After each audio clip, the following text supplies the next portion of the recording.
Railway labor tensions. Hello, everybody, and welcome to the conversation. I'm David Schuster. As you may have heard, we were perhaps just a few days away from a national labor strike involving railway workers over the past couple of weeks. That has been averted since the Biden administration and Congress have essentially agreed to force a deal on the railway labor unions. The deal still does not include any paid sick leave. However, what does it all mean now? Joining us is Jason Greer. He is a labor expert, also the founder and president of Greer Consulting. Jason, thanks for being with us. So no labor strike, but is it possible that a lot of people now leave the railway industry? I don't know that they're gonna leave because it's pretty much all that they've known. I think what the bigger issue here is the fact that you have employees or union members who basically were given a contract that looks cash rich, but really it's coming at the expense of them because you're looking at an industry that has not grown. You're looking at an industry where the average worker is 45 years of age and they're not recruiting young people, they're not recruiting women, they're not recruiting ethnic minorities. So I don't think it's a case where these employees are going to leave so much as it is a case where if the employers don't start treating these employees better, it's an industry that's going to implode by its own actions. Imploding because, I mean, it sounds like the railway workers, they have the leverage for the reasons you just cited. What do they do with that leverage? I mean, how does the industry implode? Is there another perhaps a threat of a work stoppage? Are there other issues that railway workers can put in play? Yeah, here's part of the challenge is they can threaten another strike, but what good is threatening a strike when Congress basically has the power to avert that strike, just as we just saw? I think one of the things that they can do, and we see this happen in various unions, is they can do work slowdowns, if not work stoppages. They know, here's the problem is when you tick off people who understand your systems, be prepared for those very people to do something to those systems to slow it down in order to make their point. So there's various mechanisms, resources that they can utilize. The question is, are they going to do it? This reminds me of many years ago, I was an assignment editor at a cable news network, and I was asked in the midst of all the controlling the crews and trying to make sure people are at the right place at the right time, I needed to pay more attention to the cost of office supplies. And so to sort of send a message, I said, okay, I'm gonna pay a lot of attention to the cost of office supplies, but as a result, everybody's gonna get overtime because I'm not gonna give them their meal penalties when they're supposed to. And as a result, I cost the company more money by trying to help them figure out how to stop with office supplies. It's sort of maybe a silly example, but I imagine the same thing could be in play with railway workers. If anybody could cause a train to be late or cause a train to be delayed or perhaps have some issues moving along the tracks, it would be railway workers. And it seems like they're the ones who have the capacity to really drive up the costs if they want. They definitely have the capacity, they definitely have the know-how, but let's talk about one simple issue. You're talking about railroad companies that are making upwards of 1,000% more profit than they ever have before. And the biggest sticking point was simply giving 15 paid sick days. That's going to cost you nothing compared to the amount of money that you bring in. Had the companies just done right by these employees, we wouldn't even be talking about this in the first place. So I think it really comes down to, will they do these things? Maybe. I'm talking in terms of the union members potentially doing work slowdowns, but I think we really need to look at these railroad companies and ask the question of, what are you going to start doing to make sure that these employees are taken care of? I've heard from a couple of people that there's possible two reasons, I guess, why the railroad companies have done what they've done. First, possible just greed. They simply just don't want to pay out the money. And secondly, that there's a certain sort of level of efficiency that some people talk about with the railroad industry, that if you have people taking sick days, then you start to ruin with the efficiency that is so dependent on making sure things get to the right place at the right time. Does that make sense? It does. It makes perfect sense because it's a very precise industry. The problem with it being so precise is the fact that they have not put in mechanisms that are necessarily going to allow for employees taking time off. So when you consider what happened over the global pandemic, meaning COVID, these workers were working overtime. They were working to the point where, just listen to their families talk about the fact that they didn't see their loved ones for the better part of 3 to 4 weeks because they were working hand over fist. So I think it really comes down to the fact that railroad companies, through some mechanisms called automation, have the ability to make some wholesale changes within this industry that's going to benefit the workers while also benefiting the business. Have the railroad companies done a very good job, and it sounds like maybe no, but of training sort of the next generation? Because again, given that this is a very particular sort of business, I imagine there's a lot of front end learning that needs to be done for people who are going to work there. And it would seem to me like the responsibility is on the railroad companies to make sure there is a resupply of workers.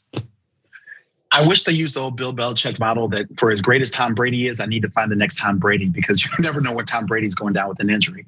Same thing with the railroad companies. I think they've done a terrible job in terms of training and guiding the next generation of railroad workers. We only know this because they're not available.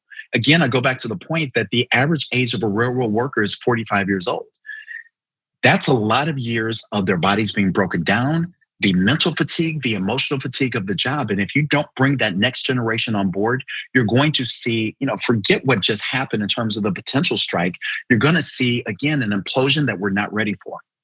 What is it that Congress and the Biden administration or any administration could do to either incentivize the railroad companies to invest more in terms of getting new workers and training more people, or perhaps to punish them for not doing the right thing, like simply including this paid leave? If I'm advising Joe Biden, here's exactly what I say to President Biden. I would look at those railroad companies and say, I did you a solid this time because I wanted to avert a potential strike right before the holidays, but I'm not gonna be there for you the next time. You get your ducks in a row and you get your house in order. You start taking care of these employees, you give them paid sick time, you make sure their healthcare coverage is great, not just adequate, is great because you can afford it. You take care of these folks because this is not just about your profit, this is about the American system. Because consider this, David, had a strike happen, we're talking about a $2 billion per day impact on the American economy. We cannot afford to get this wrong, but now the onus has to be on these companies to get it right. And correct me if I'm wrong, but in order to put in 15 days of paid sick leave, that would have cost maybe $500 million to the industry? If that, that's what gets me. You're making so much money, you're gonna make that money up next month. Just take care of the employees. But I think it also comes down to the fact that these railroad companies are basically, the entire industry is run how it was back in the 60s, where control was everything. But here's the nature of control. Control can corrupt. And unfortunately, it's corrupting these folks to the point where they can't see the impact that their actions are having for the employees that they basically make their lifeblood off of. What are some of the reasons that profits are up for the railroad industry? Getting that's the whole, everyone keeps talking about the supply chain without people understanding what the supply chain really looks like. The reason why the profits are up is because there's a greater demand for products, goods, and services across the country. That's a big reason. In effect, you have employees around various states, around various cities who depend on Amtrak. They depend on trains to get them from point A to point B. So that's really, there's a higher demand and they are seizing on that demand. I thought I read somewhere that the railroad companies have also been able to make, to do more with less. I suppose, increase their efficiency, but it feels like there comes a certain point where you go too far, where you're really stretching your personnel, your workers to the point of, to the brink. And that seems like that could be dangerous as much as it may be profitable. It can be dangerous, but COVID was sort of the great reckoning. We talk about the fact that over the COVID era, it was sort of the year of the employee where employees were able to dictate what they wanted in terms of either, do I want to go back to work? Do I want to work remotely? Or what does my employment have to look like for me and for my family? But I think it was also the great reckoning for companies because they started to realize that as opposed to employing 6 people, now we can employ 3 people and get the work of 6 people out of those 3 people. Part of the challenge is when you have a system that's as physically intensive as the railroad system, you end up burning these folks out.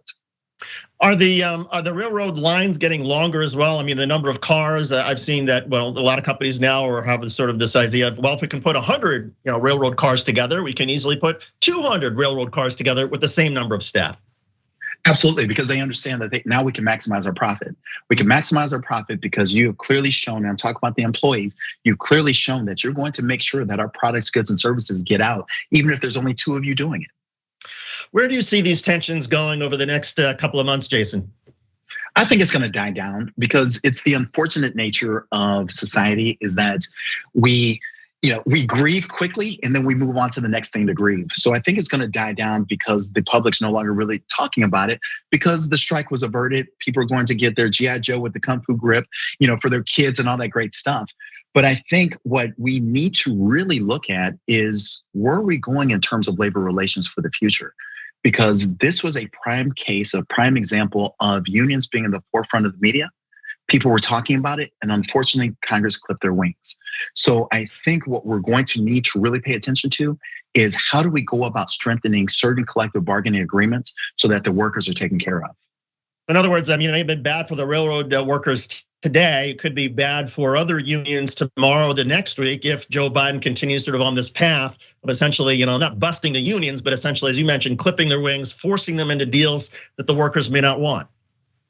Well, Joe Biden campaigned on the fact that he was going to be the most pro-union president that we've ever seen before.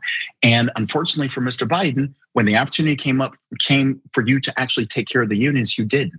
Was it politically smart? Sure. But was it smart in terms of what it's going to do to your base, which is largely unions? I don't think so. I think it's a classic case of, we live in this world sort of a black and white where you're either right or you're wrong, but sometimes we have to live in this world of gray. I have worked in many situations in which unions have not been good for particular employers and they've been good for other employers. So I think it just makes sense that we need to start taking a better look at what is going to happen going forward. Jason Greer is the founder and president of Greer Consulting. He is also an expert in all things involving labor relations. And so I guess, good news. The good news is in the meantime, there's no labor strike. We can all get from point A to point B on rail, and all those presents and everything the holiday season, they will be in the stores. The bad news is this could be a rough couple of months or years ahead for the railway workers. Absolutely. Absolutely. But God bless them and God bless their families. Yeah. Jason, thanks so much for doing this. Jason Greer, we appreciate it. Hey, thanks for having me.